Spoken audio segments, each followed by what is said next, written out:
کجدہما حتی اقدمک بالعطیتی، اے عبداللہ اگر تم چاہتے ہو سب سے پہلے عطیہ تمہیں ملے، میں دینے کے لیے تیار ہوں، لیکن اس کے لیے شرط ہے ہاتھ لکا ابا کابہما، ان کے باپ جیسا اپنا باپ تلاش کر، او جدن کجدہما، ان کے نانا جیسا اپنا نانا تلاش کر، ان کی ماں جیسی اپنی ماں تلاش کر، ان کے نسب جیسا اپنا نسب تلاش کر، ان کے خاندان جیسا اپنا خاندان تلاش کر۔ عمر، اے عبداللہ بن عمر، میں تجھے دیتا ہوں، لیکن کب؟ جب ان جیسی تیری قدر و منزلت ہو۔ یہ شہزادے ہیں رسول اللہ کے، سبحان اللہ و بحمدہ۔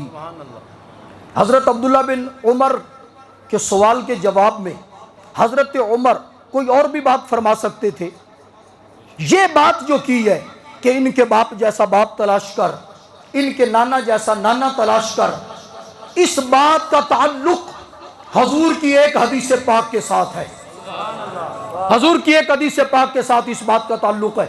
طبرانی شریف میں یہ حدیث پاک موجود، اور نزہۃ المجالس میں، اور اس کے علاوہ اہل سنت کی کتب سے ہٹ کر کشف الغمہ کے اندر بھی دیگر کتب میں یہ حدیث پاک موجود، فضائل کی حدیث ہے، اپنی بیگانی ساری کتب کے اندر یہ حدیث پاک موجود۔ حضرت عبداللہ بن عباس رضی اللہ تعالی عنہما، آپ اس حدیث پاک کے راوی ہیں، فرمان میرے آقا کریم علیہ السلام کا، شان حضور کے شہزادوں کی، فرمان حضور کا اور شان سرکار کے شہزادوں کی۔ ہے ذوق حدیث پاک سننے کا؟ ڈھیلے ہو گئے ہیں آپ، ڈھیلے ہیں بھئی، حدیث پاک میں نے پڑھنی ہے، حدیث پاک کا استقبال کریں نا، چہرے پر سنیوں والی تازگی لائیں، سنیوں والی تازگی لائیں، جو اہل بیت کا ذکر سن کے سنی خوش ہوتی ہیں، اصحاب رسول کا ذکر سن کے سنی خوش ہوتی ہیں، چہرے پر مسکراہٹ ہو، تازگی ہو، حضور کی سنت پر عمل ہو۔ جب سرکار اپنے شہزادوں کی شان کھل کر پیار سے بیان کریں تو پھر غلاموں کو بھی تو پیار سے سننی چاہیے نا۔ سبحان اللہ و بحمدہ۔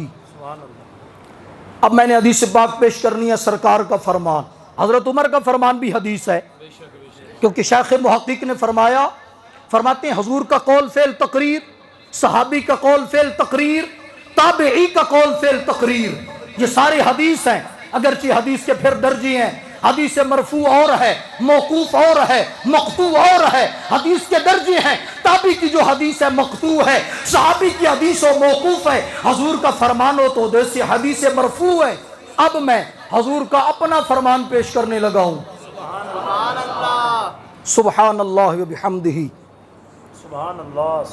ہلکا سا اس کی آواز کو تھوڑا سا موٹا کریں ذرا، بہت زیادہ یہ باریک آواز جو ہے اس میں تھوڑی دقت پیش آ رہی ہے جی۔ سبحان اللہ۔ اب تھوڑا سا اسے کھولیں ذرا، اور پھر حدیث پاک کے مطابق اسے کھولیں، جیسے جیسی حدیث آگے چلے تو پھر یہ بھی آگے چلنا چاہیے حدیث پاک کے مطابق۔ توجہ میری طرف رکھنی ہے، یہ ان کی اور میری بات ہے، آپ اپنی توجہ رکھیں حضور کی حدیث پاک پر، سبحان اللہ و بحمدہ۔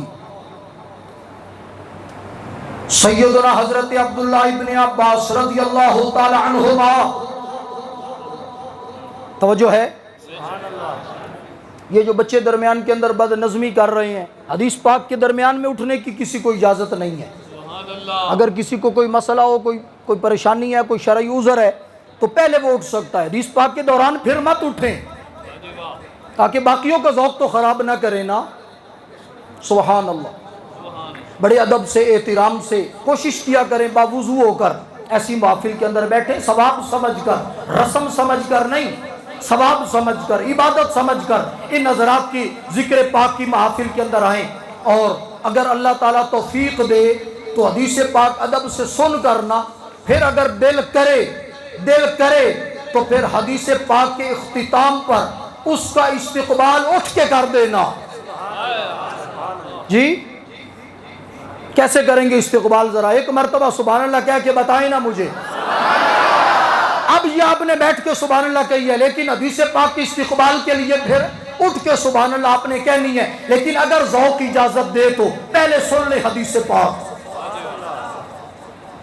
میرے آقا کریم علیہ الصلوۃ والسلام ارشاد فرماتے ہیں، حضرت عبداللہ ابن عباس رضی اللہ تعالی عنہما حدیث پاک کے راوی ہیں، سرکار علیہ الصلوۃ والسلام نے ارشاد فرمایا، یا ایھا الناس الا اخبرکم بخیر الناس جدا وجدتا، الا اخبرکم بخیر الناس عما وعمتا، الا اخبرکم بخیر الناس خالا وخالتا، الا اخبرکم بخیر الناس ابا واما هما الحسن والحسين جدهما رسول الله وجدتهما خديجة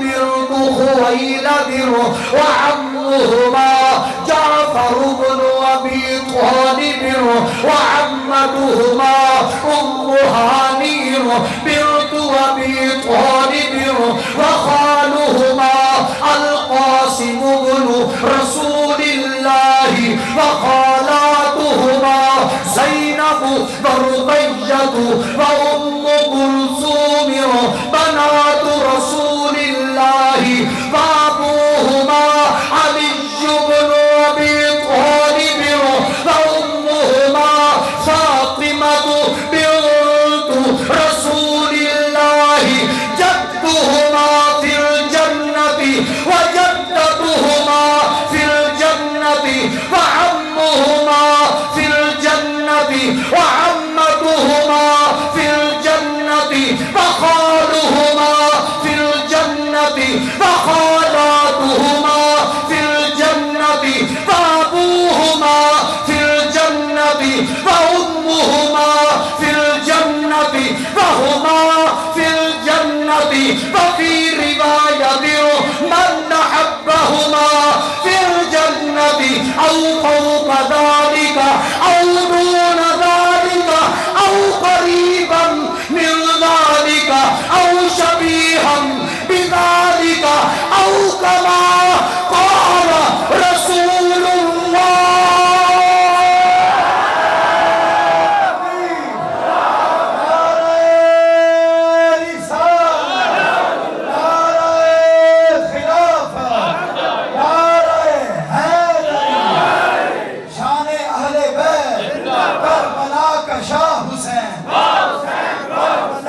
سبحان اللہ، تشریف رکھیں۔ آپ نے حضور کی حدیث پاک کی عزت کی ہے، اللہ آپ کو عزتیں عطا فرمائے، دارین کی سعادتیں نصیب فرمائے۔ حضور کی حدیث پاک کوئی معمولی نہیں ہے۔ حضرت شیخ عبد القادر جیلانی حضور غوث اعظم سرکار آپ فرماتے ہیں، یا غلام مسافر الف عام لتسمع منی کلمتن، فرمایا بیٹا اگر 1000 سال کا سفر طے کر کے تجھے عبد القادر جیلانی کی زبان سے نکلا ہوا ایک جملہ سننے کے لیے مل جائے، سمجھ لینا سودا سستا ہے۔ غوث اعظم کی زبان سے نکلا ہوا جملہ، اس کی یہ شان ہے، مصطفیٰ کے فرمان کا کیا مقام ہوگا۔ سبحان اللہ و بحمدہ، اللہ اکبر۔ ایمان تازہ ہوا ہے حدیث پاک سن کے، اللہ اکبر۔ ترجمہ آج ہی سننا ہے یا پھر ادھار کر لیں؟ سبحان اللہ۔ حضرت عبداللہ بن عباس فرماتے ہیں، سرکار علیہ الصلوۃ والسلام نے ارشاد فرمایا، حضرت عمر والی وہ حدیث یاد رکھنا، میں یہ اس کی وضاحت میں پیش کر رہا ہوں۔ حضرت عبداللہ بن عباس فرماتے حضور نے فرمایا، ایھا الناس، اے لوگو، اے لوگو۔ اور حضور جب فرمائے نا ایھا الناس، یا ایھا الناس، تو پھر حضور کے مخاطبین وہ حضور کی پوری امت ہے، وہ محدود افراد نہیں کہ چند محدود قبیلے کے لوگ ہوں، کیونکہ حضور ختم نبوت کا تاج پہن کر تشریف لائے۔ حضور سے پہلے انبیاء کرام یا بنی اسرائیل، ایک قوم ہے نا، یا بنی اسرائیل، یا ایھا النصارى، جی یا ایھا المساکین، علیحدہ علیحدہ قومیں ہیں، قبیلے ہیں، خطے ہیں، لیکن جب حضور تشریف لائے تو حضور فرماتے ہیں یا ایھا الناس، اے لوگو، اے لوگو، جیسے رب فرماتا ہے یا ایھا الناس اعبدوا ربکم الذی خلقکم والذین من قبلکم لعلکم تتقون، یا ایھا الناس اتقوا ربکم الذی خلقکم، یا ایھا الناس انا خلقناکم من ذکر وانثی۔ جیسے یا ایھا الناس کہہ کے رب پکارتا ہے، ویسے یا ایھا الناس کہہ کے نبیوں میں میرے آقا پکارتے ہیں، حضور پکارتے ہیں اپنی نبوت کے اعلان کے لیے۔ قل یا ایھا الناس انی رسول اللہ الیکم جمیعا، حضور فرماتے ہیں اے لوگو، الا اخبرکم، کیا میں تمہیں خبر نہ دے دوں، کیا میں تمہیں بتا نہ دوں؟ حضور کس بارے میں؟ فرمایا بخیر الناس جدا و جدتن، لوگوں میں نانا اور نانی کے اعتبار سے سب سے اعلیٰ کون ہے؟ الا اخبرکم بخیر الناس خالا و خالتن، کیا میں تمہیں بتا نہ دوں کہ ماموں اور خالہ کے اعتبار سے سب سے اعلیٰ کون ہے؟ الا اخبرکم بخیر الناس عما و عمتن، کیا میں تمہیں بتا نہ دوں کہ پھپھی اور چچا کے اعتبار سے سب سے اعلیٰ کون ہے؟ الا اخبرکم بخیر الناس ابا و اما، کیا میں تمہیں بتا نہ دوں کہ باپ اور ماں کے اعتبار سے سب سے اعلیٰ کون ہے؟ ہم الحسن والحسین، وہ حسن ہے اور حسین ہے۔ سبحان اللہ، جو ہر رشتے میں اعلیٰ ہے، ہر رشتے کے اعتبار سے اعلیٰ، وہ امام حسن ہیں، وہ امام حسین ہیں۔ یہ حدیث پاک کا ایک علیحدہ سٹیپ ہے، ایک حصہ ہے جس میں حضور فرماتے ہیں کیا میں تمہیں بتا نہ دوں، نانا اور نانی کے اعتبار سے، چچا اور پھوپھی کے اعتبار سے، ماموں اور خالہ کے اعتبار سے، باپ اور ماں کے اعتبار سے۔ یہ ایک حصہ مکمل ہو گیا، سوالیہ انداز، آگے حضور جواب دے رہے ہیں۔ آقا کریم علیہ السلام ارشاد فرماتے ہیں ہم الحسن والحسین، وہ امام حسن و حسین ہیں، جدہما رسول اللہ وجدتہما خدیجۃ بنت خویلد، فرمایا امام حسن و حسین یہ وہ شہزادے ہیں کہ جن کے نانا رسول اللہ ہیں، جن کی نانی ام المومنین سیدہ خدیجہ الکبریٰ ہے، عمہما جعفر بن ابی طالب، ان کے چچا حضرت جعفر بن ابی طالب ہیں، عمتہما ام ہانی بنت ابی طالب، ان کی پھوپھو ام ہانی بنت ابی طالب ہے، خالہما القاسم بن رسول اللہ، ان کے ماموں رسول اللہ کے بیٹے حضرت قاسم، حضرت ابراہیم، حضرت طیب، حضرت طاہر، حضور کے شہزادے۔ اور ان کی خالائیں کون ہیں؟ خالائیں کون ہیں؟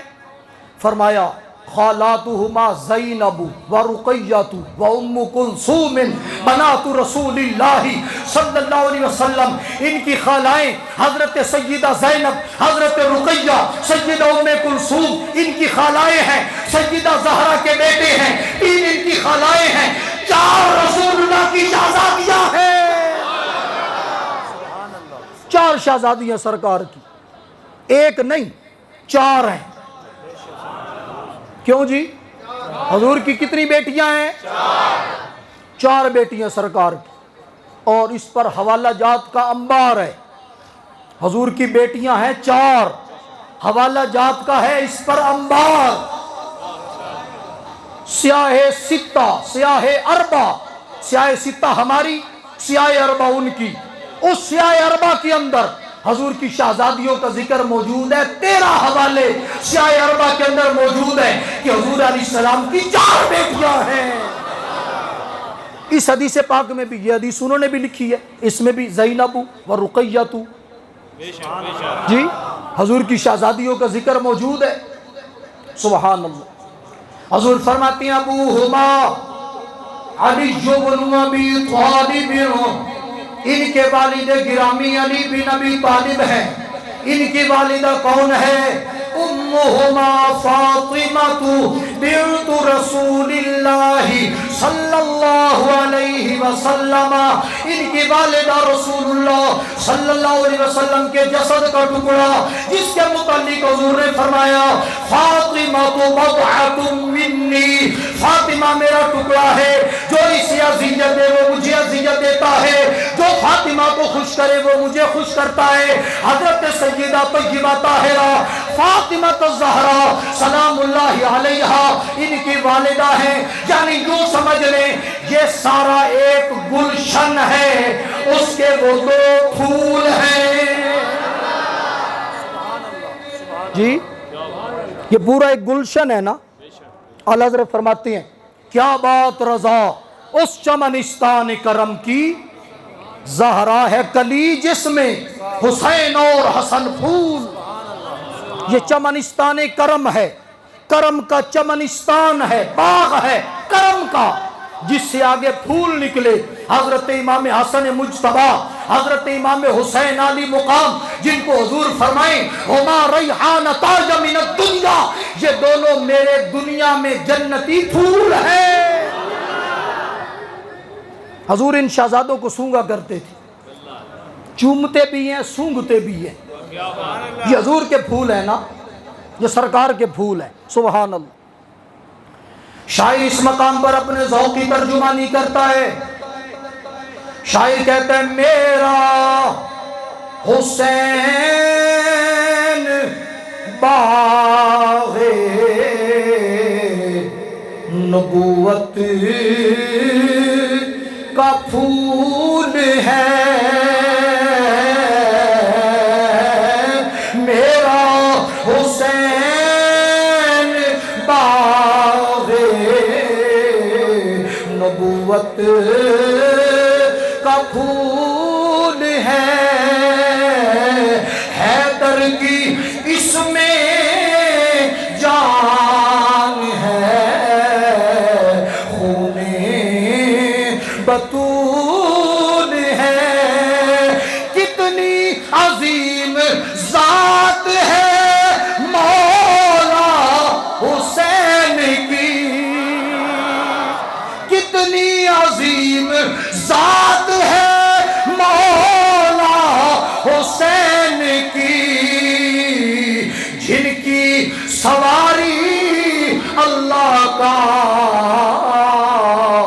پیارا رسول ہے، جن کی سواری اللہ کا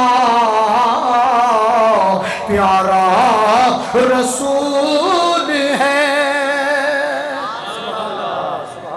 بعد ہمارے دوست اس کو ایسے پڑھتے ہیں کتنی عظیم ذات ہے، وہ کہتے ہیں دنیا میں اور کون ہے شبیر کے سوا، جس کی سواری اللہ کا پیارا رسول ہے۔